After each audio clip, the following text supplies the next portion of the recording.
Welcome to 99 TV special interview. నేను మూల శ్రీనివాస్. నాతో పాటు ఉన్నారు మాజీ మంత్రి, మాజీ జెడ్పీ చైర్పర్సన్, మాజీ finance corporation chairman Gudishala Rajesham Goud గారు. సో వారితో మాట్లాడదాం. మరి ఆయన రాజకీయ జీవితంలో కావచ్చు, కేసీఆర్తో ఉన్న పరిచయంతో కావచ్చు, అదే క్రమంలో ఎన్టీఆర్ హయాంలో ఆయన మంత్రిగా పనిచేశారు. అదే క్రమంలో ఉమ్మడి కరీంనగర్ జిల్లాకు జెడ్పీ చైర్మన్గా పరిచయం చేశారు. ఇక తెలంగాణ మొట్టమొదటి ఫైనాన్స్ కార్పొరేషన్ చైర్మన్గా కూడా పనిచేశారు. ఓవరాల్గా కేసీఆర్ 2 సంవత్సరాలుగా ఒక మౌన ముద్రలో ఉన్నారు. సో మరి ఆయన సన్నిహితుడుగా కావచ్చు, స్నేహితుడుగా కావచ్చు, అదే క్రమంలో ఆయన రూమ్మేట్గా మరి కేసీఆర్ మనస్తత్వాన్ని రాజేశం గౌడ్ గారు ఎలా మరి అంతరంగిక స్నేహితుడిగా ఏం చెప్తారు తెలుసుకునే ప్రయత్నం చేద్దాం. రాజేశం గౌడ్ గారు నమస్తే అండి. నమస్కారం. మొత్తానికి ఎన్టీఆర్ క్యాబినెట్లో మీరు మంత్రిగా పనిచేశారు. అదే క్రమంలో కరీంనగర్ ఉమ్మడి జిల్లాకి జెడ్పీ చైర్పర్సన్గా పనిచేశారు. సో తెలంగాణ రాష్ట్ర మొదటి ఫైనాన్స్ కార్పొరేషన్ చైర్మన్గా పనిచేశారు. అంటే మీ సుదీర్ఘ రాజకీయ జీవితంలో చాలామందిని చూశారు, ఎన్టీఆర్ దగ్గర నుంచి మొదలుకుంటే కేసీఆర్ వరకు. సో ఓవరాల్గా వీళ్ళందరి గురించి చెప్పినప్పుడు మరి ఆ ముఖ్యమంత్రుల వరుసన కేసీఆర్ ఉంటారు కదా, సో ఆయన వ్యక్తిత్వం ఎలా ఉంటుంది, సో ఆయన ఎలా ఏ సందర్భంలో ఎలా ఉంటారు చెప్పగలుగుతారా? ఎన్టీ రామారావు గారు చాలా తెలుగు వాళ్ళ జాతి ఆత్మగౌరవం ప్రపంచాన్ని చాటాలనే లక్ష్యంగా అప్పుడు తెలుగు వాళ్ళకు ఆత్మగౌరవం అంటే ఇన్సల్ట్ అవుతున్న తెలుగు ఆంధ్రప్రదేశ్ అని కూడా చెప్పబోతురు మద్రాసీలు అందరూ. కాబట్టి అతను వచ్చి ప్రపంచంలో ఆ ఆత్మగౌరవం కాపాడి తెలుగు వాళ్ళంటే కూడా చాలా ఉంది.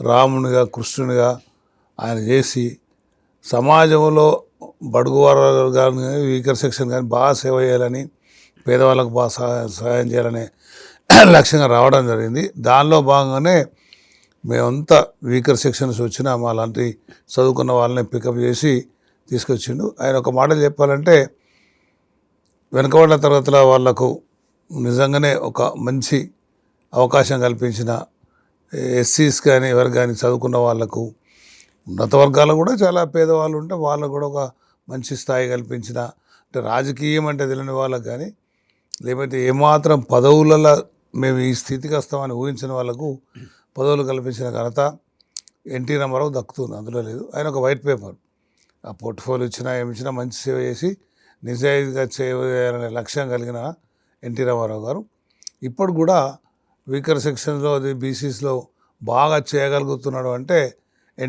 ఆయన పేరు ఇప్పటికీ చెప్పగలుగుతాం అనేది స్పష్టం. అప్పుడు ఆంధ్రప్రదేశ్ ఆయన పరిపాలించిన టైంలో అందరికీ ఆత్మగౌరవంతో పాటు అందరికీ మంచి యువకులకు ప్రోత్సాహం జరిగింది, రాజకీయంలోకి వచ్చారు. అప్పటి వాళ్ళు ఇప్పటిదాకా కూడా రాణించగలుగుతున్నారు. కొందరు గవర్నర్ అయినారు, కొందరు ముఖ్యమంత్రి స్థాయిగా వచ్చినారు. అందులో భాగంలో అప్పుడు కేసీఆర్ గారు కూడా మాది అతను మేమందరం ఒక్కసారే తెలుగుదేశం చేరడం జరిగింది. అయితే అదే సందర్భంలో మన కేసీఆర్ గారికి వచ్చినప్పుడు నేను చదువుకున్నప్పుడు రూమ్మేట్స్, నేను న్యాయవాది వెళ్తున్నప్పుడు కూడా ఇక్కడ కాచిగూడ నింబోలడ్డలో కలిసి ఉండేవాళ్ళం. ఆయనకు ఒక తపన, కమిట్మెంటు, దీక్ష బాగా దృఢంగా ఉండేది. ఎక్కడికి పోయి సినిమా చూసినా లేకపోతే ఇంకొకడికైనా మీటింగ్ అయిన తర్వాత కూడా అతను తెలంగాణ ఎలా అని అమెరికాలో వచ్చింది, ఆస్ట్రేలియాలో వచ్చింది, ఇలాగా స్టడీ చేసేవాడు. అప్పుడు ఒక నవమోహన్ రావు అనే జడ్జి కూడా మా రూమ్మేట్ ఉండే. ఆయన అప్పుడు కొంచెం పొలిటికల్ సైన్స్ కాబట్టి ఆయన కొంత చెప్తున్నవాడు. నాకు అమెరికాలో స్వాతంత్రం వచ్చిందనే సంగతి, స్వాతంత్రం అప్పటికే వచ్చిందనే సంగతి నేను అనుకోలేదు. కానీ ఆయన ఎంత స్టడీ చేసి ఎట్లా వచ్చింది, ఈ బ్రిటిష్ వాళ్ళ నుంచి ఎలా వచ్చింది ఆస్ట్రేలియా, ఇలాగ ఎట్లా డెవలప్ అయింది అనేది బాగా క్షుణ్ణంగా స్టడీ చేసేవారు. ఇప్పుడు ఏం చేసుకుంటాం, ఎప్పటికీ తెలంగాణ 16 రిజిస్ట్రేషన్ అయిపోయిన తర్వాత మేము చెప్పేది అబౌట్ 77, 78, 79 ఆ టైంలో కాంగ్రెస్ పార్టీలో ఉన్నారు అనేం లేదు. అతను ఉన్నాడు, నేను ఎమర్జెన్సీ వ్యతిరేకంలో వెళ్ళలేదు. ఆయన ఉండి ఈ చంద్రబాబు నాయుడు, ఆయన కేఈ కృష్ణమూర్తి, రాజశేఖర్ అందరూ కూడా మెయిన్ బాడీలో యూత్ కాంగ్రెస్ బాడీలో సెక్రటరీగా, వైస్ ప్రెసిడెంట్గా ఉన్నారు. ఆయన కొమ్మనేని శేషగిరిరావు అని అప్పుడు ప్రెసిడెంట్. 78 అని చెప్పేది. అప్పుడు ఏం చేసినా అప్పుడు కూడా తెలంగాణ గురించి సాయంత్రంకి వస్తే ఈ మాట్లాడటానికి ఇదంతా చాలా డీటెయిల్గా పోయేవాడు. అది చూసి కొంత స్టడీ చేసేవాడు. ఎంత రాత్రి అయినా బుక్ స్టడీ చేసేవాడు, ఏదైనా రాసేవాడు. తెల్లారితే పొద్దున ఒక కనీసం 3-4 పేపర్స్, ఒకవేళ దొరకపోతే అక్కడ ఇరానీ ఛాయ్ హోటల్లో పోయి చదువుకొని మేము కలిసిపోతుంటే, పోతే చదివాడు. అంటే అంతా ఒక మంచి స్టడీ అంటే ఆయన చేసి పుస్తకాలు చదివాడు అనేది అయితే వాస్తవం. పుస్తకాలు బాగా చదివిండు, వాస్తవం. ఎవడేం చెప్పినా తప్పు. తెలుగు భాష మీద పట్టు ఉంది, ఇంగ్లీష్ మీద పట్టు ఉంది. అయితే ఆయనకు సెకండ్ షో చేసిన తర్వాత ఒక గంట సేపు చదివేది. అంటే ఆయన మీకు క్లాస్మేట్ రూమ్మేట్ ఎప్పుడు ఎంఏ చదువుకున్నప్పుడు ఎంఏ చదువుకున్నప్పుడు బ్యాచ్, బట్ ఇక్కడ నింబోలడ్డ కాచిగూడలో కూడా రూమ్మేట్స్ దాదాపు 2.5 3 years. ఓకే. అప్పుడు ఉన్న ఆ పక్క పంట ఉన్నవాడు కూడా ఒకడు ఖమ్మం నుంచి ఎమ్మెల్యే అయ్యిండు. అయితే అతనికి ఆ పట్టు, భాష మీద పట్టు, తర్వాత అన్నిటికన్నా తెలంగాణను ఎలా సాధించాలని ఆయనకు లోపల బాగా దీక్ష ఉండే. ఎప్పటి నుంచి 78 78 కదా 69లో ఎడ్యుకేషన్లో పాల్గొన్నాం స్టూడెంట్గా. ఆయన 10th 11th, మేము 10th ఉద్యమంలో కేసీఆర్ ఉన్నారా? ఉన్నాడు. అప్పుడు కదా స్టూడెంట్ యూనియన్ లీడర్లా సిద్దిపేటలో పాల్గొని, నేను జగిత్యాల పాల్గొన్నా. అప్పుడంతా 12th class 11th class 10th class ఆలేవాళ్ళు. అప్పుడు తర్వాత వచ్చినాక ఈ 72 డిగ్రీ చదువుతున్న 72 యూనివర్సిటీ ఆంధ్ర రిజిస్ట్రేషన్ వచ్చింది. ఆ తర్వాత సరే ఇందులో తెలంగాణ ఎలా చేయాలనే లక్ష్యం అతనికి ఎంతసేపటి నుంచి ఉంది. అంటే కాబట్టి తొలి దశ ఉద్యమంలోనే మీ మనసులో మీ మెదడులో బీజం పడ్డది. అప్పుడే బీజం పడ్డది, కమిట్మెంట్. అతను కూడా ఒక 2 రోజులు జైలుకు పోయాడు, మేము కూడా పోయాం. అయితే ఆ కమిట్మెంట్ జైలుకి వెళ్ళారు. మొదటి దశ ఉద్యమం అంటే స్టూడెంట్గా ఏదో సందర్భంలో ఎందుకు జైలుకి వెళ్ళారు? అప్పుడు తెలంగాణ విషయం అంతా అప్పుడు ఒక పెద్ద యూనివర్సిటీలో ఏదో అయింది, ఏదో వైస్ ఛాన్సలర్ గొడవ అయితే స్టూడెంట్స్ అందరు బయటకు వస్తే యూనివర్సిటీలో అయితే అక్కడ ఉస్మానియాలో అయింది. కానీ నేను జగిత్యాల సిద్దిపేటలో స్టూడెంట్స్ అందరు బయటకు వస్తే పోలీసులు తీసుకుపోయి లోపడేస్తారు కదా. రాష్ట్ర వ్యాప్తంగా జరిగింది. రాష్ట్ర వ్యాప్తంగా తెలంగాణ 69లో అందరం పాల్గొన్నాం. జై తెలంగాణ అని పాల్గొన్నప్పుడు ఎక్కడో తీసుకుపోయి లోపల చేయటం. అప్పుడు ఏం చదువుతున్నారు మీరు ఇద్దరు? నేను 11th 12th, ఆయన కూడా అంతే 11th 12th, ఒకటే బ్యాచ్. జూనియర్ కాదు కదా అప్పుడు 11th 12th క్లాసెస్ మల్టీపర్పస్. అప్పుడు అంటే విద్యార్థులు కూడా చాలా మంది ఉద్యోగం ఉన్నారు. ఆ దశలో సరే మేము ఏజ్ అండర్ ఏజ్ అయినా కానీ మేజర్ కాకుండా బట్ పాల్గొన్నాం. అయితే అసలు విషయానికి వచ్చినప్పుడు తెలంగాణ పట్టు ఆయన ఎంతసేపు చేయాలనే దీక్ష ఉండే.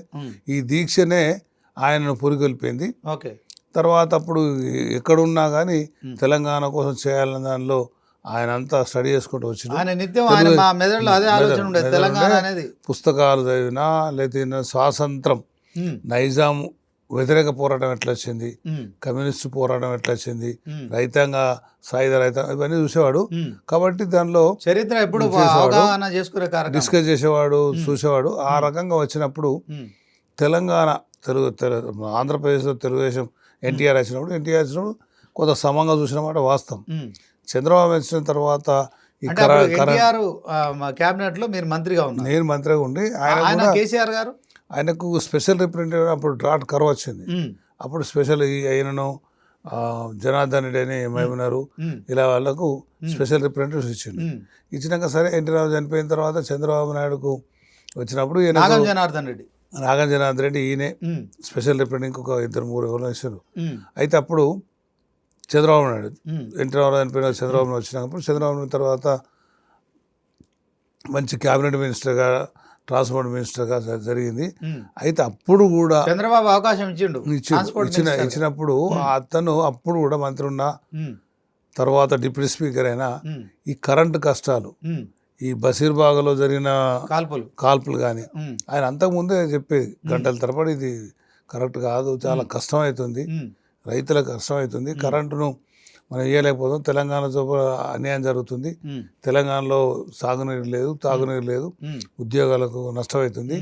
అది ఆ నష్టాని కోసమే వాళ్ళు వ్యతిరేకంగా కాంగ్రెస్ను ఓడించి తెలంగాణ తెస్తే, ఆంధ్రప్రదేశ్లో తెలుగుదేశం తెస్తే మళ్ళీ ఇప్పుడు ఎట్లనే అది అక్కడ నుంచి విభేదిస్తుంటే ఈయన ఎంతసేపు డిప్యూటీ స్పీకర్గా ఎంత చర్చలు చేసినా చంద్రబాబు నాయుడు మంత్రి పదవి ఇచ్చిన తర్వాత డిప్యూటీ స్పీకర్ ఎప్పుడైనా ఆయన మంత్రి పదవి ఇవ్వలేకుండానే ఆయన టీడీపీ నుంచి విభేదించి బయటకు వచ్చిండు? కాదు.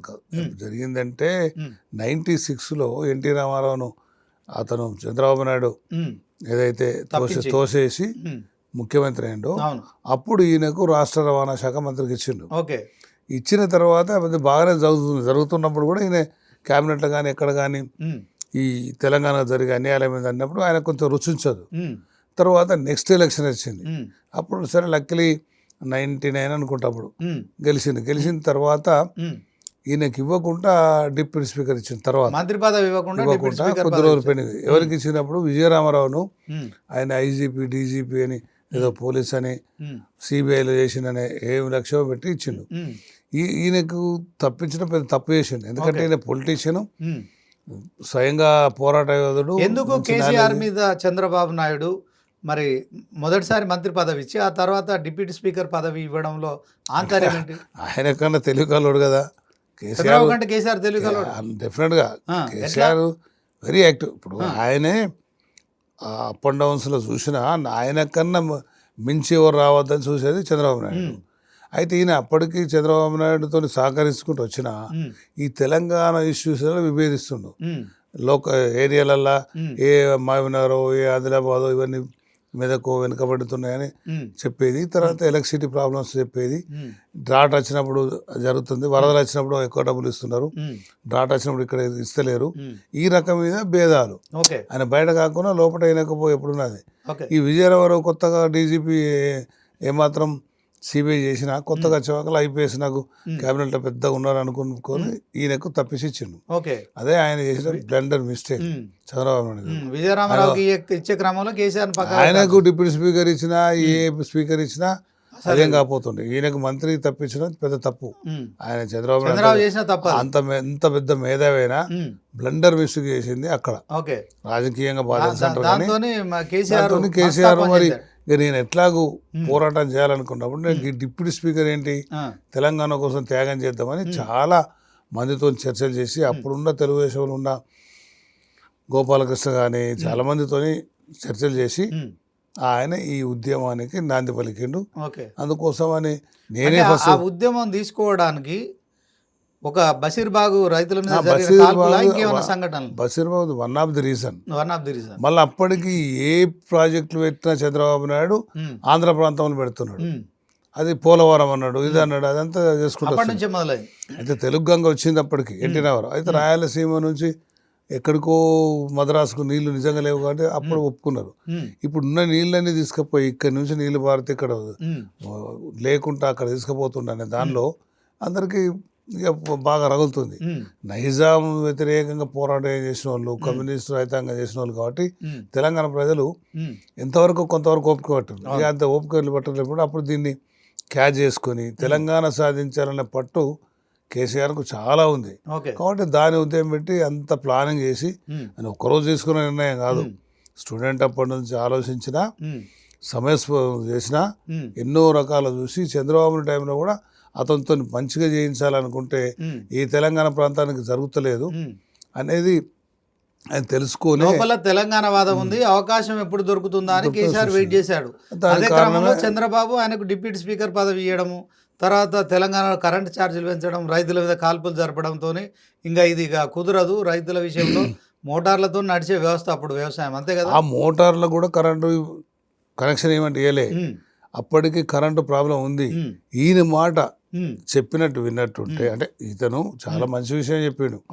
ఆ బషీర్బాబు కాల్పులు జరిగేది కాదు, ఆయన ఏమైతే వీళ్ళను అణచేయచ్చనే ఒక భావన సెకండ్ సారి ముఖ్యమంత్రి అయిన తర్వాత ఆయనకు వచ్చింది. దానికి తోడుగా ఇతను ఎట్టైనా చేసి మనం తెలంగాణ చేసి సాధిస్తే తప్ప ఇది ఉద్యోగాలు అటే పోతున్నాయి, నీళ్ళు అటే పోతున్నాయి, ఆంధ్ర పెత్తనాలు ఎక్కువైనాయి, ఇక్కడికి ఈ రకంగా చూసుకుంటూ వచ్చినా ఏమాత్రం గౌరవం కూడా తగ్గుతుంది. మంచి మంచి పోర్ట్ఫోలియో కూడా ఇక్కడ ఇస్తలేరు, ఆ డిప్యూటీ సీఎం కూడా ఇస్తలేరు. ఆ రకంగా ఆ రోజు పెద్దల ఒప్పందం ప్రకారం డిప్యూటీ సీఎం ఇవ్వాలి. అట్లా కూడా ఇవ్వకుంటే ఇవన్నీ మళ్ళీ చంద్రబాబు నాయుడు తప్పులు చేసుకుంటూ వచ్చింది కాబట్టి అంటే ఏపీకి ముఖ్యమంత్రి ఇచ్చిన తెలంగాణ వ్యక్తికి డిప్యూటీ సీఎం పదవి అప్పుడు తెలంగాణ హైదరాబాద్ మెర్జ్ అయినాడు, అట్లాంటి ఒప్పందం ఉంది కదా. పెద్ద మనుషుల ఒప్పందంలో ఆంధ్ర సీఎం ఉంటే ఇక్కడ డిప్యూటీ సీఎం, ఇక్కడ స్పీకర్ ఇచ్చాడు డిప్యూటీ సీఎం. అయితే అతను చెన్నారెడ్డి ఉన్న టైంలో అక్కడ కూడా మళ్ళీ డిప్యూటీ సీఎం. అయితే ఆంధ్రాలో ఒకవేళ తెలంగాణ ఉంటే ఆంధ్ర చేయాలి. అయితే ఆంధ్ర సీఎం అయినప్పుడు తెలంగాణ సీఎం అయిన తెలంగాణ సీఎంను ఏ 2 సంవత్సరాలు ఎవరిని ఉండనియాలి, ఈవెన్ ఇంక్లూడింగ్ ఈవెన్ చెన్నారెడ్డిని ఉండనియలేదు. అంత పెద్ద ప్రైమ్ మినిస్టర్ కావాల్సిన మనిషి. పివి నరసింహారావును కూడా ఉండనియలే. ఆంధ్ర రిజిస్ట్రేషన్ స్టార్ట్ చేసి ఆయన ఏం చేసిండు, ఆర్థిక సంస్కరణలు చేసిండు. పివి నరసింహారావు ల్యాండ్ సంస్కరణ చేసిండు. అవును. ఆయన తోసేయడానికి ఆంధ్ర అదని పెట్టి అదాగా చేసిండు. కాబట్టి ఇవన్నీ ఈయన అబ్జర్వ్ చేసి మనం ఎట్టి పరిస్థితుల తెలంగాణ సాధించుకోవాలని ఉద్యోగం వచ్చి ఆయనకున్న పట్టుదలతోని నీళ్ళ కోసం, నిధుల కోసం, ఉద్యోగాల కోసం, ఆత్మగౌరవం కోసం, ఈ కరెంటు ప్రాబ్లం తీర్చాలని, దీనికోసం ఇప్పుడు గోదావరి జలాలు, కృష్ణా జలాలు అప్పుడు అట్లే అయిపోతున్నాయి అనే దానిలో ఇంకా సీరియస్ నిర్ణయం తీసుకొని ఆయన ముందుకొచ్చి ఈ మ్యాక్సిమం తెలంగాణ ఏ రకంగా సాధించాలనే లక్ష్యంగా అప్పటికే చాలా చరిత్ర అంతా చదువుకున్నాడు. చదువుకున్నాడు కాదు, ఆయన బిగినింగ్ నుంచి ఎప్పుడు ఏది ఆలోచించినా ఏ కంట్రీ చూసినా ఎట్లా వచ్చింది బ్రిటిష్కు సూర్యుడు అస్తమించిన ప్లేస్ ఉంది కాబట్టి అణచివేతలు ఎట్లుండే నైజాం అప్పటి నుంచి కూడా స్టడీ చేసిండు. నైజాం అప్పటి స్టడీ చేసిండు. తెలంగాణ రిజిస్ట్రేషన్ 69 ఎట్లా అయింది, తర్వాత ఈ ఆంధ్ర రిజిస్ట్రేషన్ 72 టైంలో ఎట్లా అయింది, ఇవన్నీ అబ్జర్వ్ చేసిన తర్వాతనే ఇతర కంట్రీస్లలో కూడా ఈ బ్రిటిష్ వ్యతిరేకంగా ఎలా స్వాతంత్రం సాధించుకోగలిగారు అంతవరకు పోయిండు. అంటే ఒక ఉద్యమం చేసి అది అన్నిట్లల్లో గ్రేట్ ఏంటంటే అహింసా పద్ధతిలో ఉద్యమం చేసిండు. అంటే నథింగ్ బట్ గాంధీలాగా. కాబట్టి అది సాధించిండు. నిజంగా చెప్పాలంటే కేసీఆర్ వల్లనే తెలంగాణ వచ్చింది. ఆయన అహింసా పద్ధతిలో వచ్చింది. గన్ని సంవత్సరాలు జరిగినా ఏమాత్రం ఎక్కడ ప్రాణ నష్టం జరగకుండా జరిగింది. కాబట్టి ఏదైనా క్రెడిట్ కొట్టు కేసీఆర్ అనలేదు. ఆయన అంటే ఆయన పొలిటికల్ కెరీర్లో ఎక్కడ కూడా ఒక్కసారి మాత్రమే ఓటమి పాలైండు. అది కూడా సిద్దిపేటలో నరసాపుర. సో వాటెవర్ ఒక ఓటమి మాత్రమే ఆయన ఖాతాలో ఉండిపోయింది. మిగతా అది స్టార్టింగ్ లో తెలుగుదేశంలో చేరిన టైంలో షార్ట్ టైం అయింది. ఈయన ఒక గ్రూప్ అనేది ప్రిపేర్ అవుతుండే, ఆయన అట్లా గ్రూప్ అని జాబ్ కోవాలనుకున్నాడు. సరే సడన్గా వచ్చినాక ఆ మదన్ మోహన్ అని అప్పుడు అపోజిషన్ లీడర్ ఉండే, కొంత బాగా స్ట్రాంగ్ పర్సన్ ఉండే. ఆ రకంగా ఏదో ఆర్థిక ఎన్నో ఉంటాయి కదా, దానివల్ల కొద్ది ఓట్లే 1800 ఓట్ల తక్కువతో ఓడిపోయింది. ఆ తర్వాత ఈయన ఎక్కడ పోటీ చేసినా వెను తిరిగి చూడలే, పక్కా గెలుచుకుంటూనే వచ్చిండు. మీతో కలిసి చదువుకున్న సందర్భంలో, మీతో రూమ్లో ఉన్న సందర్భంలో ఆయన తెలంగాణ సాధిస్తాడని మీకు నమ్మకం ఉండేనా? అంటే నమ్మకం అంటే ఆయన చేసే కష్టపడితే, మనం కష్టపడితే ఉద్యమిస్తే సాధించండి ఏంది అనేది ఆయన చెప్పేది. ఇప్పుడు సపోజు నైజాం వ్యతిరేకంగా పోరాడితే ఆ రోజు నైజాం వ్యతిరేకంగా పోరాడినాడు, నేను బతుకుతాను సస్తాను అనుకోలే కదా, పోరాడాను. అట్లే స్వాతంత్రం కోసం పోరాడాను. స్వాతంత్రం పోరాడిన గాంధీని ఆదర్శంగా తీసుకున్నాడు. అహింసా పద్ధతులు ఉంటే ఎప్పుడో ఒకసారి సాధించదని ఇవన్నీ చేసి ఇవన్నీ స్టడీ చేసిన సందర్భంగానే చేయాలనుకున్నాడు. కాబట్టి తెలంగాణ కోసం ఎట్టి బస్సు చేయాలనే లక్ష్యంగా వచ్చిండు. సరే తెలుగుదేశంలో అప్పుడు కాంగ్రెస్ వ్యతిరేకంగా వచ్చిన ఎన్టీ రామారావు కొంత న్యాయం చేయగలుగుతాను కూడా వచ్చిండు. ఆయన వచ్చిన తర్వాత ఈ చంద్రబాబు వచ్చినాక న్యాయం కాదు అన్యాయం జరుగుతుంది. మరి నేను ఎంత కష్టపడితే కూడా అంటే తెలంగాణ లోపల అతను ఎంత చేసినా అప్పటికి చంద్రబాబు నాయుడుకు కొంత పార్శ్వాలిటీ ఉండే, అది వాస్తవ విషయం. అది ఒప్పుకున్న వాస్తవ విషయం. ఎన్టీఆర్ వరకు లేకుండే, అందరూ తెలుగు వాళ్ళంటే మన వాళ్ళు అనుకుంటుంది. ఇట్లా దీని వల్ల అతను మళ్ళీ 9 సంవత్సరాలు కంటిన్యూగా ఆయన ఉండగలిగిండు. సరే 9 సంవత్సరాలు అనేది అదృష్టం బట్టి కలిసింది. ఆయన మామ వల్ల ముఖ్యమంత్రి ఆయన వచ్చిన తర్వాత ఆల్టర్నేటివ్ లేదు, ఆయన ఉన్నాడు. ఇప్పుడు మొన్న కూడా ఆయన ఒప్పుకోకుండా తెలంగాణ ఆంధ్ర లోపల కేసీఆర్ టీఆర్ఎస్ పార్టీని స్థాపించిన తర్వాత 2001లో జలదృశ్యంలో పార్టీ ఆవిర్భావం చేయడం కావచ్చు. అదే క్రమంలో 14 సంవత్సరాల సుదీర్ఘ సమయంలో వాళ్ళ కుటుంబ సభ్యులు ఇంక్లూడింగ్ కొడుకు కావచ్చు, తర్వాత అందరూ కూడా కుటుంబ సభ్యులు ఈ తెలంగాణ రాష్ట్రం వచ్చేది లేదు, చచ్చేది లేదు, సో ఈ ఉద్యమం అవసరం లేదు మనకు. కేటీఆర్ కూడా ఒక సందర్భం అన్నాడు, నాన్న నాకు ఉద్యోగం ఉంది, మనం బతకగలుగుతాము, ఇది సింహం మీద స్వారీ లాంటిది, ఈ ఉద్యమంతో ప్రత్యేక రాష్ట్రం సాధించుకునే పరిస్థితి లేదు, సో ఈ ఉద్యమాన్ని వదిలేద్దామని చెప్పి కూడా అన్నట్టు కూడా ప్రచారం జరిగింది. నిజమేనా? నాకు తెలిసిన కాదుకి కేటీఆర్కు వచ్చి కొడుకు అయినా బిడ్డ అయినా అల్లుడైనా ఇది కాదు అది కాదు అని అంతా ఉన్నట్టు నేను అనుకోను. హరీష్ రావు ఎవరు చెప్పలే, చెప్పిండ్రు అనేది సాటికి ఎక్కడ చెప్పింది తెలియదు కానీ మా కూడా ఆయన వాళ్ళు అమెరికా నుంచి వచ్చేటప్పుడు ఒక రాత్రి ఈయన డిన్నర్ ఇచ్చిండు, నేనున్నా, ఇంకోటి పాపం చనిపోయిండు సుదర్శన్ అని కూకట్పల్లి అండి, వాడు ఉన్నాడు, ఇంకొక 2-3 కాన్ఫిడెన్స్ ఉంటే అతడు అంటే నేను చిన్నప్పటి దోస్తాను ఉద్దేశంగా కేటీఆర్ కవిత వస్తా అంటే ఎట్లుంటుంది అంటే బాగానే ఉంటుంది, ఏముంది ఉద్యమం కదా. కేసీఆర్ అప్పటికి మీతో చర్చించు కొడుకు బిడ్డ వస్తున్నారు మరి అప్పుడు డెమోక్రట్గా చర్చిస్తుండే. ఆ. అతను మీరు ఒకవేళ వద్దులే ఎందుకు వాళ్ళ బతకలేదు బతకని అంటే అప్పుడే అట్లా కాదు, నేను అంటే మీతో చర్చించిన తర్వాతనే వాళ్ళకి నేను ఫ్రాంక్గా ఏమంటే ఈ మటన్ తింటే ఫ్యాట్ అయితే ఇట్లా ఫ్రెండ్లీగా డిస్కస్ చేస్తాం. ఆయనకు ఎట్లా చెప్తారు, మంచిగా చెప్తారన్న ఉద్దేశంగానే ఏదంటే ఫ్రాంక్ కూడా చెప్తాను నేను, ఇట్లా కాదు ఇట్లా అని. అంటే ఒకసారి రిజైన్ చేస్తా అంటే నేను మినిస్టర్ రిజైన్ చేస్తాను సెంటర్లో వద్దన వాసాన్ని, నాకు తప్పని తర్వాత అనుకున్నా. కానీ గౌడ్ సభ నన్ను కన్విన్స్ చేసాడు, మనం ఏదైనా సాక్రిఫైస్ చెబితే ఎట్లా వస్తుంది చెప్పని. అప్పుడు అప్పుడు అప్పుడు అంత సాన్నిహిత్యం ఉండేది, అట్లా డిస్కస్ చేసేది. నేను ఢిల్లీ రమ్మన్నాడు, ఇట్లా మరి వీళ్ళు ఇచ్చినట్లేరు, మనకు ఆ రోజు ఒప్పుకొని వచ్చిండ్రు. 14 సంవత్సరాలు ఉద్యమం జరిగే సమయంలో మీతోని ఎప్పుడన్నా ఈ పాయింట్ క్లియర్ కానీ ఆయన అమెరికా నుంచి కేసీఆర్ కానీ కేటీఆర్ కానీ కేటీఆర్ కానీ కవిత గారు వచ్చినప్పుడు అడిగిన మాట రాత్రి 10 టైంలో ఎట్లుంటుంది అంటే, నేనైతే అన్నా ఉద్యమంలో ఎవరైనా చేయొచ్చు, దానిలో కొడుకు బిడ్డనే ఉంది, వాళ్ళు నిజంగానే అమెరికా నుంచి వస్తున్నట్టు సాక్రిఫైస్. ఎవరెవరున్నారు మీతోనే ఆ చర్చ జరిపినప్పుడు? చనిపోయిండు సుదర్శన్ అని. సుదర్శన్ రెడ్డి, మీరు కేసీఆర్. సుదర్శన్ రెడ్డి గారు సుదర్శన్ అని, సుదర్శన్ రావు. ఓకే, సుదర్శన్ రావు. వాడు అతను ఇదే ఇప్పుడున్న నవీన్ రావు వాళ్ళ బంధువే. ఓకే, ఆయన ఉండే, నేనుంటే ఇంకెవరు ఉండే ఎదకొస్తలేదు. అంటే అప్పుడు మేమన్నా అంటే రావాలి, తప్పేంది, వాళ్ళు సాక్రిఫైస్ చేసి వస్తా అంటారు.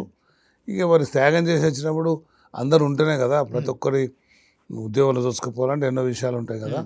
అంటే అంత కూలంకషంగా 2-3 రోజులు డిస్కస్ చేసిండు, దగ్గరతో ఇంకెవరితో డిస్కస్ చేసిండు. కానీ అదే అందుకోసం వాళ్ళకు మరి ఎన్నో కష్టాలు నష్టాలు అవస్థలు ఉంటాయని కూడా వాళ్ళు చెప్పిండు. ఓకే, మనం సుఖాలే కాదు కష్టాలు ఉంటాయి, ప్రభుత్వం ఎప్పుడు వస్తుందో, తెలంగాణ ఎప్పుడు ఏర్పడుతుందో అని. ఆయన వీళ్ళు స్టార్ట్ అయినాక వీళ్ళు వచ్చినాక ఒక దాదాపు 6-7 సంవత్సరాల తర్వాత వచ్చినట్టుంది తెలంగాణ. కాబట్టి రాజేశం గౌడ్ గారు ఆయన ఫస్ట్ టీడీపీలో సరే డిప్యూటీ స్పీకర్ పదవి అనేది కూడా ఒక గౌరవప్రదమైన స్థానం.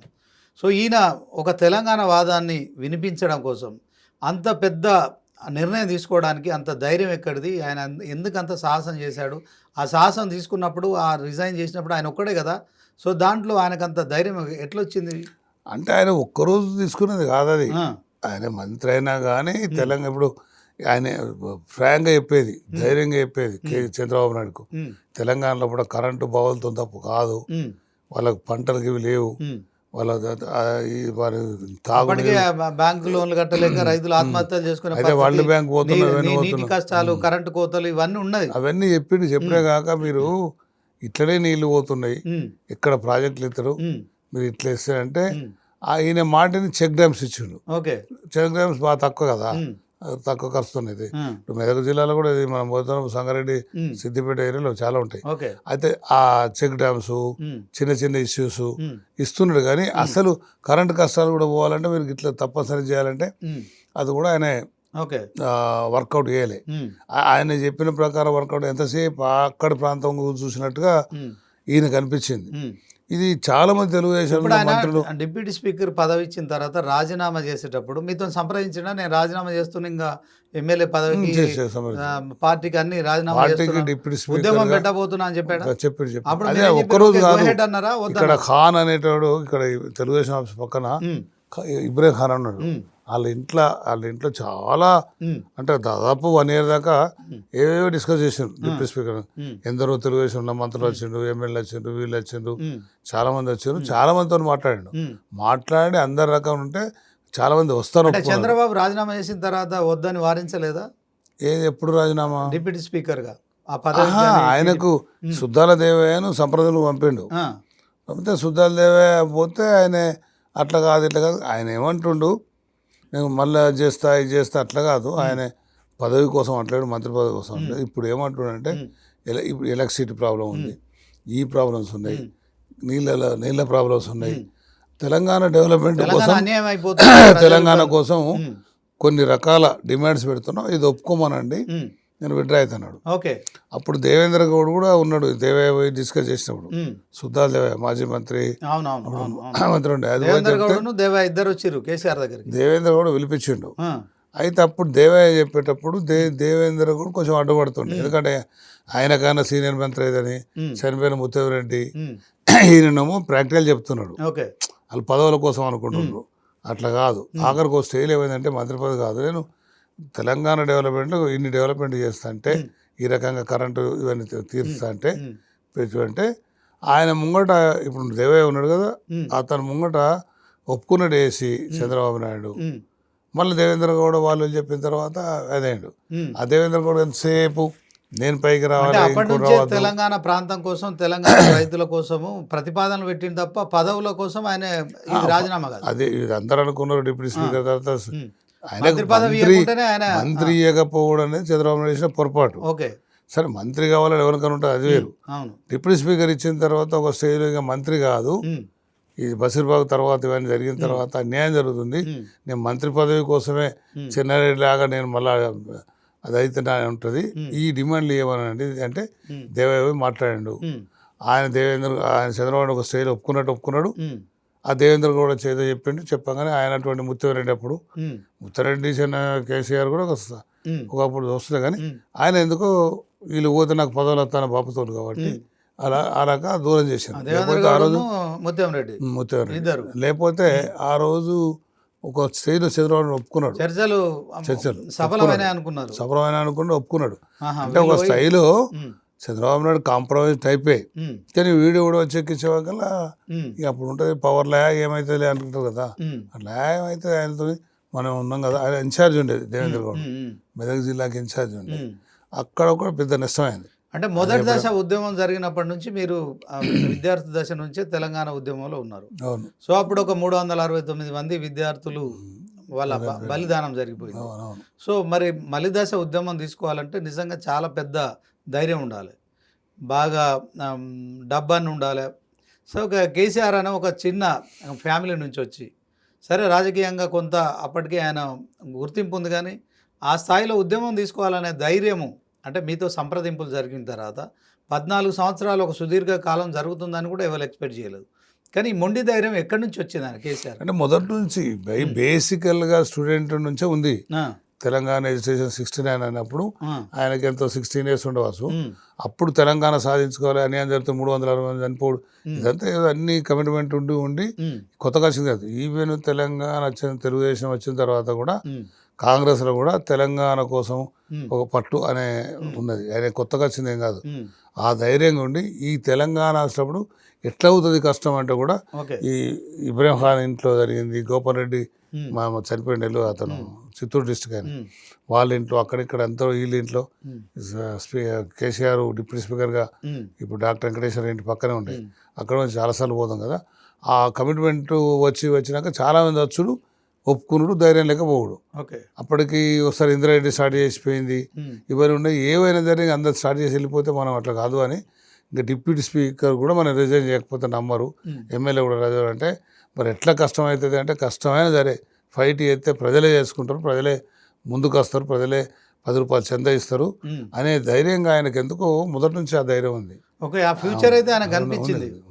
ఇంతమంది ఇన్ని ఫెయిల్యూర్స్ అంటే తొలి దశ ఉద్యమం ఫెయిల్యూర్ అయినా, తర్వాత చాలామంది ఉద్యమం కోసం పార్టీలు పెట్టినా వాళ్ళందరూ ఫెయిల్ అయినప్పటికీ కూడా తెలంగాణ ప్రజలు ఖచ్చితంగా మద్దతు ఇస్తారని ఒక నమ్మకం అయితే వచ్చింది కదా. అంటే ఆయనకు 69 నుంచి ఒక పెద్ద కమిట్మెంట్ ఉండి కూడా వచ్చింది. ఓకే, నెక్స్ట్ తెలంగాణలో తెలుగుదేశం వచ్చిన తర్వాత ఆయన గెలిచిన నాటికి ఆయన ఫ్యామిలీ అంటే వెల్మాస్ అనే దాంట్లో సిద్దిపేట దాంట్లో 10-12 ఫ్యామిలీస్ ఉంటాయి.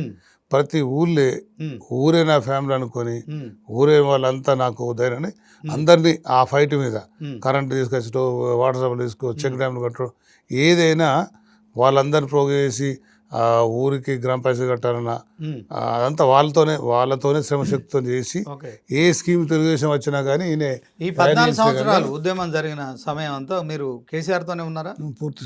ఓకే, అంటే ప్రతి సందర్భంలో అంటే చాలాసార్లు రాజీనామాలు చేయడం కావచ్చు, ఉద్యమం విషయంలో ఒక క్లారిటీ లేకపోవడం, అంటే ఉద్యమం నడుస్తుంది కానీ రాష్ట్రం విషయంలో మరొక క్లారిటీ లేనప్పటికీ కూడా ఆయన ఎప్పుడన్నా నిరాశ నిస్పృహలకు నిస్పృహ ఎప్పుడు లోని కాలే. ఇప్పుడు తెలంగాణ కరీంనగర్ పార్లమెంట్ వచ్చే నాటికి ఆ రోజు దాకా నేను కొంత ఎంపీగా రాజీనామా చేశాడు ఆయన. ఎంపీ కాదు, ఆయన ఫస్ట్ వచ్చే నాటికి అప్పటిదాకా నాకు కూడా క్లారిటీ లేదు. ఇంకా పాపం తెలంగాణ నుంచి కోసం చేసి ఇక్కడ నుంచి మన కరీంనగర్ వచ్చినప్పుడు చేయాలనే లక్ష్యంగా మనం చేసినాక మంత్రి అయ్యిండు. మంత్రి అయినప్పుడు ఒక డిన్నర్ ఇచ్చి అక్కడ మాట్లాడినప్పుడు నేను నాతో పాటు కొందరు ముఖ్యులు కొందరు మంత్రులు కూడా అయినారు, కష్టమైతామో నీ సెంట్రల్ మినిస్టర్ ఇళ్ళ నుంచి ఫైట్ చేయాలంటే గౌడ్ సాబ్ ఎన్ని దానం చేసినాము, పోర్ట్ఫోలియో లేకుండా కూడా పోర్ట్ఫోలియో కూడా లేదు అని ఒక వేరే అడ్జస్ట్ చేస్తా అంటే కూడా అంత మంచి ఫోర్ట్స్ గిట్స్ పెద్దది వదిలిపెట్టినా. ఇంకా మరి వాళ్ళు ఎప్పుడు చేస్తా అంటారు, మన క్లారిటీ కనీసం పార్లమెంట్లో కూడా చెప్తలేరంటే రేపు ఎట్లా నమ్మకం.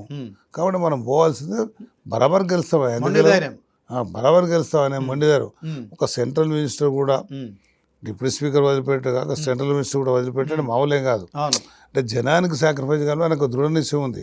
ఎవరైనా చెప్పినా కమిట్మెంట్గా కష్టపడి సాధిస్తామనే తపన ఉంది.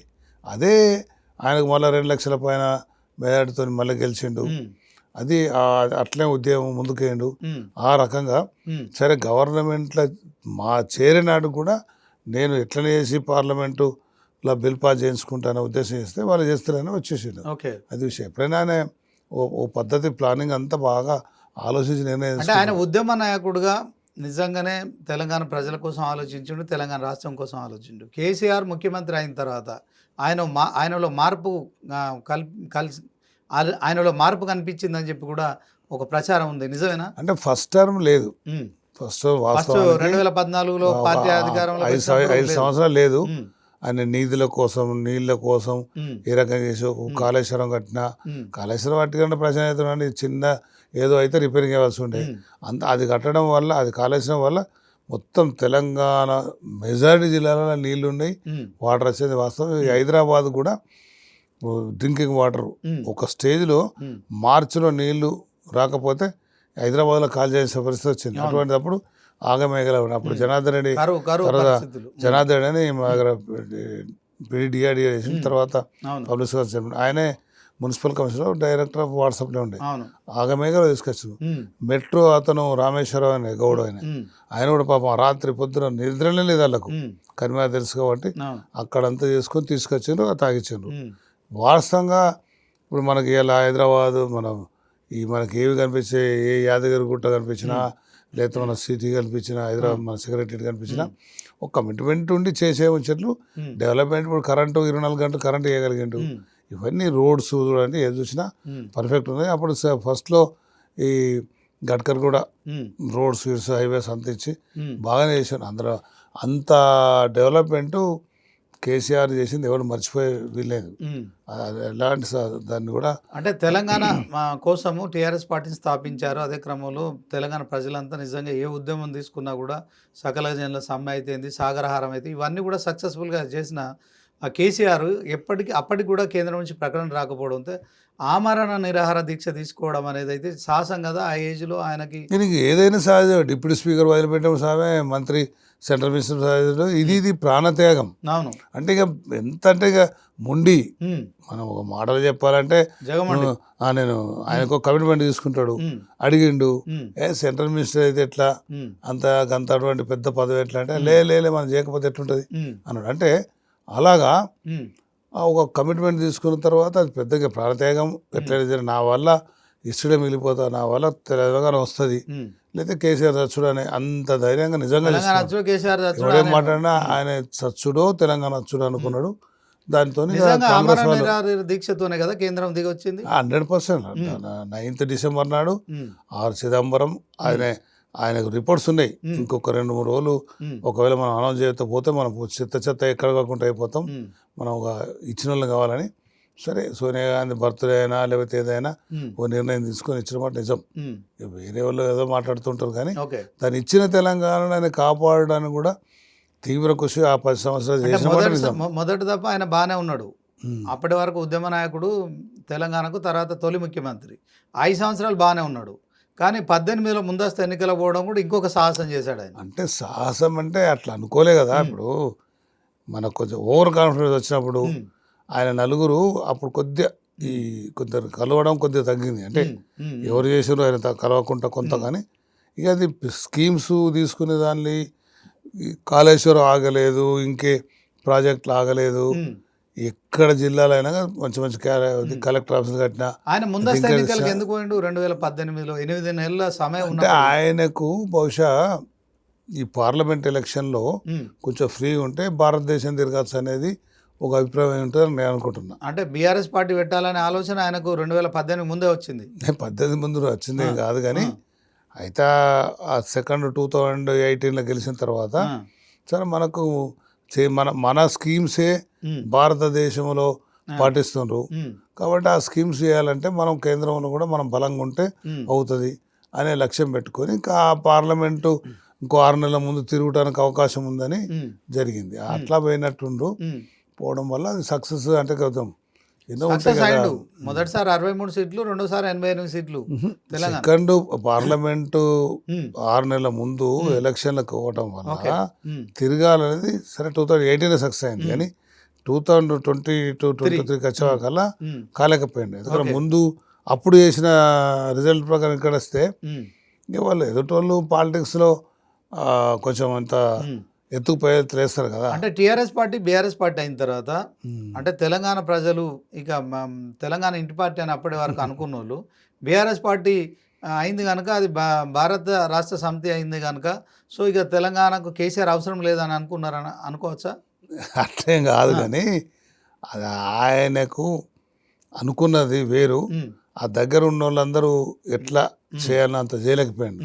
ఇంకో పాయింట్ చెప్పాలంటే కొందరు లీడర్స్ కూడా ఓవర్ కాన్ఫిడెన్స్ ఓ 25-30 మంది చాలా పూర్తి స్థాయిలో అంటే గ్రౌండ్ లెవెల్లో వాళ్ళ పరిస్థితి అంటే మనం అధిగమించి 10 సంవత్సరాల అధికారంలో ఉన్నారు ఉండవాకల వాళ్ళు కొంచెం ఈ ఏదేదో చిన్న చిన్న అలిగేషన్స్ ఎన్నెన్నో వచ్చేసేవాకల వాళ్ళ కొద్దిగా కేర్లెస్ అయిపోయింది. అంటే ప్రజల్లో కొంత వీళ్ళు అవినీతికి పాల్పడ్డారనే వాటిని కేసీఆర్ పట్టించుకో. సరే అది ఆయన పట్టించుకోపోడు కాదు, ఆయన వరకు తెలియలేదు కదా, తెలియలే ఆయన వరకు తెలిసే పరిస్థితి లేకుండా కొంత వలయం అయింది. చాలా మంది 25 మందిని మార్చితే ఖచ్చితంగా మనం 25 మంది 25-30 మంది మార్చడం కానీ వాళ్ళు చేసే యాక్టివిటీస్ చేంజ్ చేసినా డెఫినెట్ గా గెలిచేవాడు. అప్పుడు అంతా ఎట్లుండే ప్రోగ్రెస్ రిపోర్ట్ ఆయన దగ్గర లేదా? ఎందుకంటే ఆయన ప్రతిసారి సర్వే చేసుకోవడము తర్వాత ఇది రెగ్యులర్ అంటే దేశంలో ఎవరు లేని విధంగా కూడా సర్వేలు చేసుకునేవారు ఎప్పటికప్పుడు అని కూడా అంటారు. ఆయనకు అన్ని రిపోర్ట్లు ఉన్నాయి. ఎప్పుడు 2014లో అయితే ఒకసారి ఈ సీట్ వస్తుంది, 14లో ఈ సీట్ వస్తలేదు, నువ్వు జగిత్యాల వస్తలేదు, నువ్వు వద్దు నేను చైర్మన్ అని ఇస్తాను అని ఒక్క సీటే వస్తలేదు. అంత చెప్పి అంత గవర్నమెంట్ రాకముందే ఇంట్రెస్ట్ ఉంది లేదని కాదు. ఇక గవర్నమెంట్ 2018 తర్వాత గెలిచిన తర్వాత కొంత ఈ వీళ్ళంతా ఎంత నా స్కీమ్స్ ఈ దళిత బంధు అటువంటిది ఉంది. దళిత బంధు ఇచ్చేవాకల్లా మంచి ఉద్దేశంగా ఇచ్చిండు, నాకు రాలేదు, ఒకరికి ఇస్తే రెండో రాలేదు అంటాడు.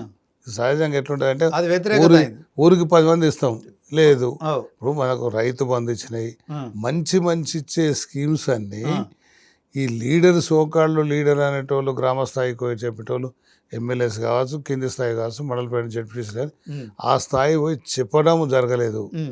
ఆయన చేసే స్కీమ్స్ ఒకటే మోడల్ చెప్పాలంటే కేసీఆర్ వ్యతిరేకంగా గవర్నమెంట్ వాళ్ళే ఆ లోకల్గా ఉన్న వాళ్ళ తప్పులు చిన్న చిన్న దానికి ఇంకేమైనా అలిగేషన్స్ కార్యకర్తలు సరిగ్గా చూసుకోకూడదు, కోఆర్డినేట్ చేసుకోకపోవడం, ఇంకేమైనా అవినీతి పరంగా కూడా అవకాశం ఉండొచ్చు, ఏ ఒకరో ఇద్దరు ఉండొచ్చు. ఆయన అట్లా ఉండొద్దని పార్టీ పరంగా కూడా మంచిగా ఫండ్స్ ఇచ్చిండు. ఇచ్చిన ఫండ్స్ కూడా కొంత సరే ఖర్చు పెట్టలేదు, అది ఫ్యాక్ట్. దానివల్ల నేను ఏం చెప్పినా 25 మంది చేయగలిగితే మనకు అప్పుడు వర్క్ గ్రామ స్థాయిలో పూర్తి వరకు ఇంటింటికి ఈ స్కీమ్స్ కరెక్ట్ అని చెప్పిపోతే బాగుంటుండే, జరగలే. ఇప్పుడు రియలైజ్ అయ్యింది, అరే కేసీఆర్ చెప్పే స్కీమ్స్ అన్ని కరెక్టే, ఈ కాంగ్రెస్ వాళ్ళు సరిగ్గా చేస్తలేరు, ఆయన చెప్పింది రైతు బంధు అంటే సరిగ్గా ఇస్తలేరు, లేదా ఇది 24 గంటలు కరెంట్ ఇస్తలేరు, ఇవన్నీ ఇప్పుడు జ్ఞాపకం వస్తున్నాయి. ఈ 2 సంవత్సరాలు పూర్తి స్థాయిలో డెమోక్రసీలో వాళ్ళు ఏం చేస్తారో గెలిచినప్పుడు వదిలిపెట్టాలని పెట్టిండు. ఈ 2 సంవత్సరాలు వాళ్ళు చేస్తలేరు, నీళ్లు కూడా మళ్ళీ గోదావరి నీళ్లు కానీ కృష్ణ నీళ్ళు కానీ ఇవన్నీ నల్లమల సాగర్ అంటుండ్రు, బనకచెర్ల అంటుండ్రు, మళ్ళీ ఈ రోజు కూడా ఆ గోదావరి చేసుకుపోయి ఇక్కడిదక్కడ చేస్తాం అనుకుంటుండ్రు. సరే వాళ్ళు బీజేపీతోని గవర్నమెంట్ సెంట్రల్లో సపోర్ట్ నుండి చేస్తామనే లక్ష్యంగా వాళ్ళ దాన్ని వాళ్ళు చేసుకోవద్దు, ఇక్కడ అన్యాయం జరగద్దు కదా, ఇది జరుగుతుందనే లక్ష్యంగా ఈరోజు రేపు పార్టీ మీటింగ్లో ఖచ్చితంగా అన్యాయం జరగదాన్ని ఎదుర్కొంటామనే సందేశం ఇస్తారని నేను అనుకుంటున్నా. ఓకే, అంటే మెయిన్ ఫోకస్ గోదావరి జలాలు కానీ కృష్ణా జిల్లాల మీద మెయిన్ ఫోకస్ చేసి ఫైనల్ గా రాజశేఖర్ గౌడ్ గారు ఇప్పుడు ఆయన 14 ఏళ్ళు ఉద్యమం చేసిండు, ఒక 9 సంవత్సరాల 4 నెలలు ముఖ్యమంత్రిగా పనిచేసిండు. సో ఫామ్ హౌస్ లో ఎందుకు ఉండిపోయిండు ఆయన? ఫామ్ హౌస్లు ఉన్నంత మాత్రాన జరిగే పని ఎక్కడ జరగకపోయేదని కాదు. ఎక్కడి మంత్రులు అక్కడ, ఎక్కడ జిల్లా పార్టీ అధ్యక్షులు ఉండి అంటే ఎమ్మెల్యేలు ఇన్ని ఎక్కడ రోజుల అక్కడ తర్వాత వర్తాడు. ఓటమిని జీర్ణించుకోలేకపోయినా ఆయన అలిగి అక్కడ ఉన్నాడు అనుకో. అట్లా అలిగేం కాదు. డెమోక్రసీలో వాళ్ళకు అవకాశం ఇచ్చిండ్రు, రైట్ ఆర్ రాంగ్ ఇచ్చినప్పుడు వాళ్ళు ఏం చేస్తారు చూద్దాం అనే లక్ష్యం ఉంటుంది. అది ఇప్పుడు 2 years ఉన్నది. 2 years లో వాళ్ళకి అవకాశం ఇచ్చారు, ఏం చేస్తలేరు, అప్పుల పాలవుతుంది తెలంగాణ. ఆయనకు అలిగే మనస్తత్వం ఉందా? ఆయన అలిగేటోడు కాదు. ఓడినా గెలిచినా దానికి ఛాలెంజ్ తీసుకుంటాడు తప్ప ఓడినని చెప్పి ఇంటికాడ అట్లా కాదు. అది ఆ టైప్ కాదు. అట్లంటే ఒక కింది స్థాయి నుంచి కష్టపడి ఒంటరిగా తయారై సిద్దిపేట గెలిచినాటికి ఒంటరే, గెలిచిన నుంచి మొత్తం కాన్ఫరెన్స్ అంతా ఇప్పటిదాకా తిరుగులేదు. అంటే తెలంగాణ టైంలో కూడా ఆయన బయలుదేరేటప్పుడు అటువంటి వాడు అయితే అబ్బో ఇది ఎవరు వస్తలేరు అనుకుంటుండే. అట్లా కాదు. ఆయన చేయాలంటే సమయం కాంగ్రెస్ సమయం ఇచ్చిండు, అది అయిపోయింది, బయటకు వస్తున్నాడు. 2 years టైం సమయం ఇచ్చినాం, వాళ్ళు కాపాడుకోలేదు, చేయలేదు, అన్ని తప్పులు చేశాను. కాబట్టి ఇప్పుడు నేను ఇంకా లేట్ చేస్తే కాస్త ఈ నీళ్లు, నిధులు, ఉద్యోగాలు ఇవన్నీ కొంచెం అన్యాయం జరుగుతుంది అనేది ఆ లక్ష్యంగా ముందుకు వస్తున్నా నేను అనుకుంటున్నా. ఓకే, ఫైనల్గా కన్న కూతురు కవిత విషయంలో కేసీఆర్ అంటే కవిత మాట్లాడుతున్న దాన్ని బట్టి కావచ్చు, పార్టీని సస్పెండ్ చేయడం కావచ్చు, ఇప్పుడు ఇంకా శృతి మించిపోతున్నట్టు కూడా కనిపిస్తుంది కవిత ఇష్యూ. సో దీని ఒక సీనియర్ రాజకీయవేత్తగా మీరు ఏం చెప్తారు, నాయకుడుగా మీరు ఏం చెప్తారు? తండ్రి కూతుర్ల మధ్యన ఇప్పుడే చెప్పే పరిస్థితి కాదు. బట్ నాకైతే ఏదైనా ఉంటే తండ్రి ఏదైనా ఇంటికాడ అలిగి మళ్ళీ మాట్లాడాలి, కానీ బయటగా చెప్పడమే కరెక్ట్ కాదని జనం అంటుంది. ఓకే, ఏకైక కూతురు ఇట్లా రాజకీయాల్లో ఆయన అవకాశాలు ఇచ్చినప్పటికీ కూడా బయటికి రావడము అంటే దీని వెనుక ఎవరన్నా ఉన్నారని అనుకోవచ్చా మనం? ఇవన్నీ చెప్తూ కాంట్రవర్సీ అవుతుంది వద్దు. కానీ తండ్రి కూతురు ఇప్పుడు మనకు ఉన్న రిలేషన్స్, నీకున్న చొరవ లోపల వేసి ఇట్లా కాదు నాన్న అని చెప్పి అడగచ్చు. లేకపోతే ఏదైనా ఉంటే చెప్పాలి, అలా మదర్కి చెప్పచ్చు. అది కానీ బయట అనడం వల్ల అది కొద్దిగా పార్టీ కూడా డ్యామేజ్ అయ్యే అవకాశం ఉంది. కాబట్టి మరి ఇప్పటికైనా రియలైజ్ అయ్యి అందరూ కూడా ఆరోపిస్తున్నారు ఏంటంటే సంతోష్ రావు లాంటి వ్యక్తులు అక్కడ కేసీఆర్ దగ్గర ఉండి కూడా ఎవరిని కూడా కలవనీయలేదు. అవన్నీ మీలాంటి కరెక్ట్, కానీ అవన్నీ వద్దులే, ఇదంతా మళ్ళీ కాంట్రవర్సీ కొత్త. కానీ విషయం ఇప్పటికైనా కవిత గారు నాన్న దగ్గరకు పోయి ఇది జరిగింది, నాకు అన్యాయం జరిగింది, లేకపోతే నాకు ఇది ఇబ్బందులు అవుతుంది అని చెప్పాలి. కానీ బయట చెప్పడం కరెక్ట్ కాదు. ఇలాంటి వాళ్ళు మాట్లాడవచ్చు కదా మరి కవితతోనే, ఆమె శృతి మించిపోతుంది, టార్గెట్ తండ్రి మాట్లాడడం అంటే మా బాస్ ఆయన కేసీఆర్ మాట్లాడతారు. ఓకే, అంటే నేను పోయి మాట్లాడదు, నువ్వెవరంటే ఎట్లుంటుంది? మళ్ళీ ఒకసారి తెలంగాణ ప్రజలు కేసీఆర్ ను తీసుకునే ఉద్యమం కావచ్చు, తర్వాత ఆయన సీఎంగా ఎన్నుకునే పరిస్థితి ఉంటుంది అంటారా? 100% కేసీఆర్ ఫేవర్నే ప్రజలు. మన కూడా ఆయన అంత ఆరోగ్యంగా ఉంటాడా ఇప్పుడు? నెక్స్ట్ ఆయనకేమైంది, ఆరోగ్యంగా ఉన్నాడు. బీపీ షుగర్ కామన్ ఉంటుంది, ఆరోగ్యంగా ఉన్నది, మనిషికి హెల్దీగానే ఉన్నాడు, దాంట్లో డౌట్ ఏం లేదు. ఇంకా అవన్నీ ఏం మంచి ఫిట్గానే బాడీ తయారు చేసుకున్నాడు, దాంట్లో ఏం డౌట్ లేదు. నెక్స్ట్ గ్యారంటీగా తెలంగాణనే టీఆర్ఎస్ వచ్చే అవకాశం ఉంది. ఎందుకు అంటే వీళ్ళు చేసిన తప్పులు ఎంతసేపు కేంద్ర పార్టీకి మోసుడు అనేది అందరూ అనుకునే విషయం. కాబట్టి ఈ తప్పులు వాళ్ళు ఎన్నో హామీలు ఇచ్చారు, అవి నెరవేర్తలేవు. ఇవన్నీ తప్పులన్నీ కలిసి ఇప్పటికీ అప్పులు భరించడానికి అప్పులైనాయి. ఏదైనా ఇప్పుడు కేసీఆర్ అప్పు చేసిన ఇప్పుడు కాళేశ్వరం కింద పెట్టి కాళేశ్వరం కంప్లీట్ చేసిండు, కలెక్టర్ ఆఫీస్ చేసిండు, సెక్రటరియట్ చేసిండు, యాదగిరిగుట్ట చేసిండు. ఇట్లా ఎగ్జాంపుల్ ఏం చెప్పుకుంటూ పోయినా ఖచ్చితంగా దీని మీద రూపాయి పెట్టుబడితే మళ్ళీ యాదగిరిగుట్ట అటువంటిది కూడా 10 రూపాయలకి స్టార్ట్ అయింది. ఈ సెక్రటరియట్లే కదా ఇప్పుడు పోయి ఉండేది. మంచిగా ఫెసిలిటీస్ ఉంటే ఎక్కువ పని చేయగలుగుతారు. కాబట్టి కేసీఆర్ 10 సంవత్సరాలు చేసిందే కాక కేసీఆర్ రావాల్సిన అవసరం కూడా, ఎందుకంటే ఇవన్నీ మళ్ళా ఆంధ్ర సమైక్యవాదులు కాస్త ఇక్కడ నుంచి అవకాశం సెంట్రల్ గవర్నమెంట్ అన్ని రకాల ఫండ్స్ వాళ్ళకి ఎక్కువ ఇస్తుండ్రు. వాటి అడ్వాంటేజ్ తీసుకొని ఈ నీళ్ళను మళ్లించుకునే కార్యక్రమం కృష్ణానీళ్ళు కావచ్చు, గోదావరి నీళ్ళు కావచ్చు. కాబట్టి అది కావద్దు అనుకుంటే కేసీఆర్ ఇస్ ది రైట్, ఆయన సరైన నాయకుడు. ఆయన లేకపోతే వీళ్ళతో ఏం కాదనేది వాళ్ళకు కూడా తెలుసు. కాబట్టి ఖచ్చితంగా వర్కౌట్ చేస్తాడు గ్యారెంటీగా. తిరిగి తెలంగాణలో బీఆర్ఎస్ఏ కేసీఆర్ఏ ముఖ్యమంత్రి అవుతున్నారు. అందులో రైట్. ఎలాంటి సందేహం లేదు. Thank you Thank you Rajasekhar very గారు. much. సో ఇది వాళ్ళ స్పెషల్ ఇంటర్వ్యూ. చూస్తూనే ఉండండి 99 టీవీ.